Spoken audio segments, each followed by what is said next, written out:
On the Inside Texas post-game reaction presented by Academy Sports and Outdoors, I'm Joe Cook. That's Evan Veith. 52-37, Longhorns win. Another SEC win, the 8th win of the season.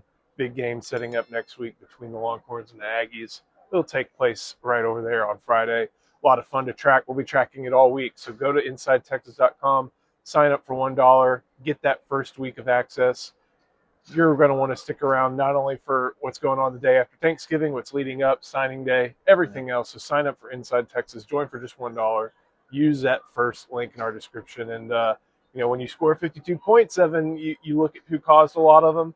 Arch Manning caused 6 of them, Yep. 4 through the air, 1 rushing, and 1 receiving by way of a Parker Livingston pass. Just a big game for Arch against a defense we knew wasn't that good, and he treated Arkansas like a defense that wasn't all that good. Yeah, kind of disrespected that secondary, especially early in the game. You've been asking for Arch Manning to do this against bad teams, and it felt like that's not what you got against Kentucky. But since then, I mean, Mississippi State and Vanderbilt he was doing well against, but I think this, Joe, might have been his very best game as a Longhorn. Not just the versatility and being able to go up and get a touchdown pass or running it in for one, but some of his throws he made were really professional, and he made some really key ones that weren't just deep balls, but finding players in the middle of the field. It's hitting his dump offs when he could have tried to scramble or could have tried to throw it deep.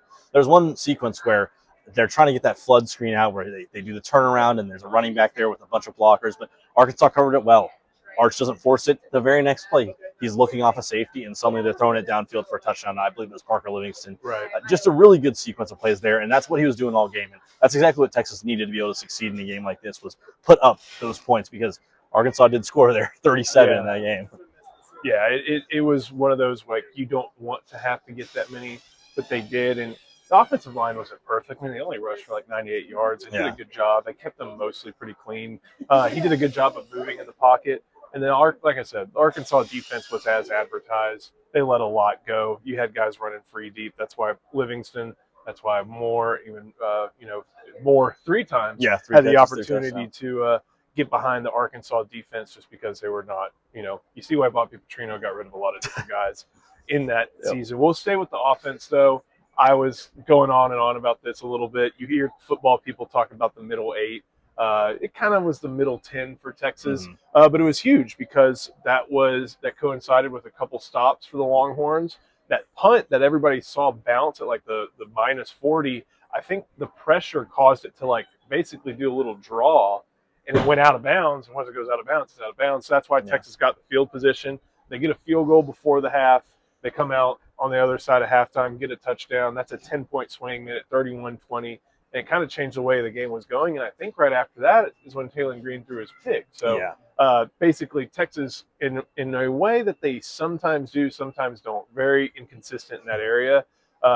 They controlled the middle of the game, and that really helped them build the margin up as they needed those points with the way the game went. Yeah, I know there was a lot of criticism at the time. I remember specifically seeing on Twitter and elsewhere that they wanted Steve Sarkisian to be a little more aggressive there at the end of halftime and go try to get 7 there. But when you think about the context of the game, how fast it had been going, how many points had been scored, I think Sark made the right decision at the end of the day, and I was fine with it at the time of, hey, let's just go take our points, get a 4-point lead into the halftime, and then you're getting the ball back. So either way, you're playing with more of a cushion anyway. You're playing with more than a field goals with a cushion, and then Arch Manning just dices up that defense and that secondary on that drive to get you there. And then you're up 11, and all the momentum's on your side. You're playing with a 2-possession lead. Your defense is now rested. They're able to go back out there, and that's about when the edge rushers and the defensive line started really getting at Taylor Green. And it was a pretty ill-advised interception or fumble, whatever you want to call that, to Jelani McDonald. Just kind of scoops it up.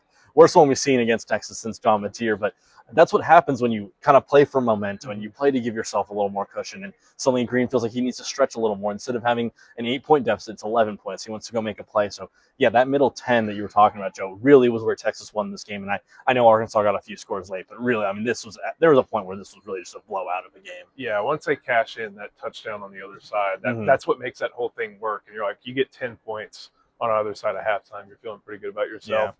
I am looking at the scoreboard, 52-37, 37 points is quite a lot.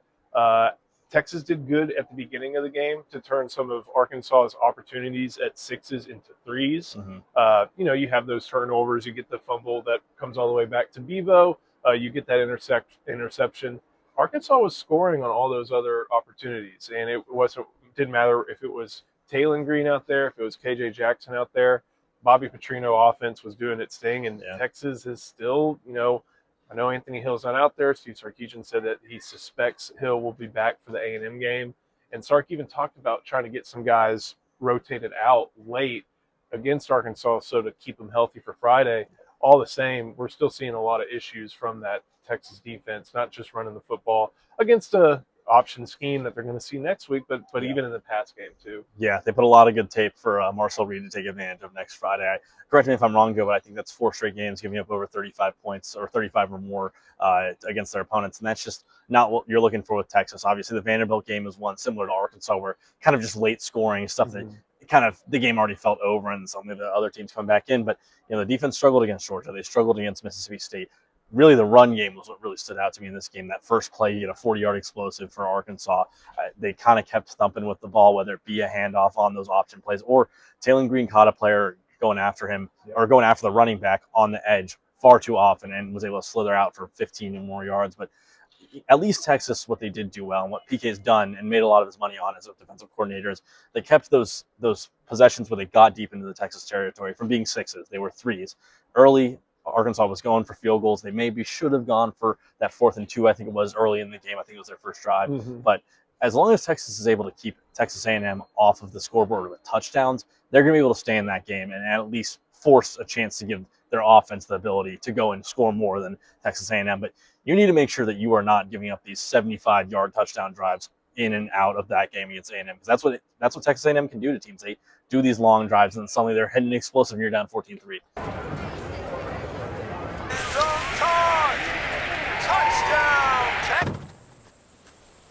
Any gate can be a tailgate.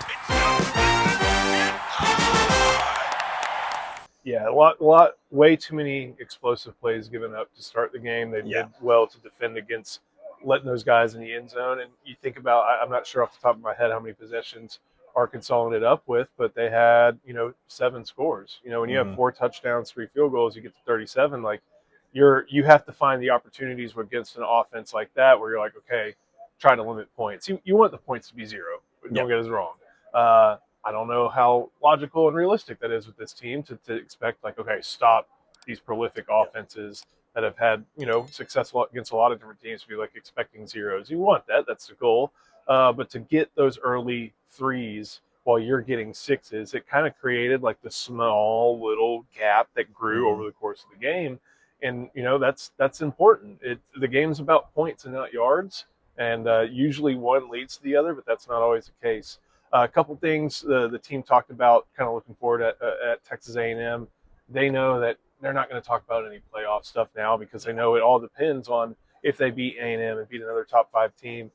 Anthony Hill, Sark said he suspects will be back. Ty Anthony Smith going to miss the first half next week due to targeting. Stupid rule, properly enforced. That's all I really want to say about that.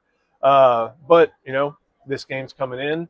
A&M's coming to Austin for the first time, I think, since 2010, and I don't think that one went well for the Longhorns.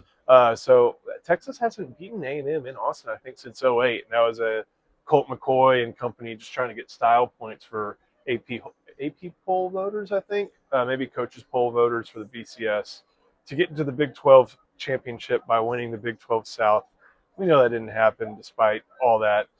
Going on and on about something that it was almost 20 years ago. Next week, this upcoming Friday, Texas A&M, and as there was last year, a whole lot riding on it for both these teams. Yeah, and I mean, having Anthony Hill back is so huge just from a leadership standpoint. A guy who knows this game, showed up well last year. Ethan Burke kind of talked about that. Having played there was just really important, getting that experience in. And DeAndre Moore was someone who was like, hey, this crowd today, which I kind of expected, Joe, a little bit of uneasiness with the crowd and maybe not fully showing up, but they were here today and they were loud and they kind of embraced that this was a rivalry game. I expect that's what's going to be like next week, but all these players really do know just how important this game means for them. That 2-week season idea that Sark said last week and leading up to this game where you need to just go 2-0 in those last 2 weeks, let everything else kind of play out elsewhere.